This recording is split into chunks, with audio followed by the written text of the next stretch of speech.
வசந்தி தமிழ் கிட்ட சொல்லி தமிழ் இப்போ நம்ம சேதன்கிட்ட அந்த மாப்பிள்ளை நல்லவர் இல்லை, மாப்பிள்ளை ஒரு பொம்பளை பொறுக்கி அப்படின்ற மாதிரி உண்மையை உளர போகிறாங்கன்னு நினைக்கிறவங்க கமெண்ட்ஸ் தேவைங்க. வீடியோ பிடிச்சிருந்தா லைக் பண்ணி ஷேர் பண்ணிட்டு நம்ம சேனலை சப்ஸ்கிரைப் பண்ணுங்கள். இப்போ வசந்தி ஐயோ அம்மானு பதறி போய் நம்ம தமிழ்கிட்ட என்ன உண்மையை சொல்லிடுறாங்க. எப்படியாவது இந்த கல்யாணத்தை நிறுத்தி ஆகணும். வீட்டில் உள்ளவங்க எல்லாரும் பத்திரிக்கை வரைக்கும் போயிட்டாங்க. இருந்தாலும் இந்த கல்யாணத்தில் நம்ம கண்முடியோடைய லைஃபே இருக்குது.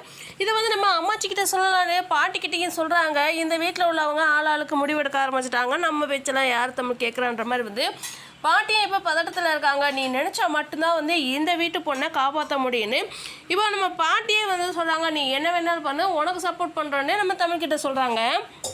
தமிழும் கண்மணிக்கிட்ட பேசுகிறாங்க. கண்மணிக்கிட்ட பேசுறதுக்கப்புறம் தான் உண்மையே தெரிய வருது.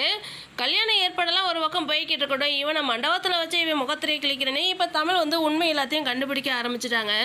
ஒரு பக்கம் சாவித்திரி எப்படியாவது கல்யாணத்தை நிறுத்தணும்னு நினைக்கிறாங்க. இன்னொரு பக்கம் பங்கு கொடுக்கல அப்படின்னா கல்யாணம் இந்த நடக்கவே நடக்காதுன்னு ஈஸ்வரியும் கங்கனை கட்டிட்டு அலைகிறாங்க.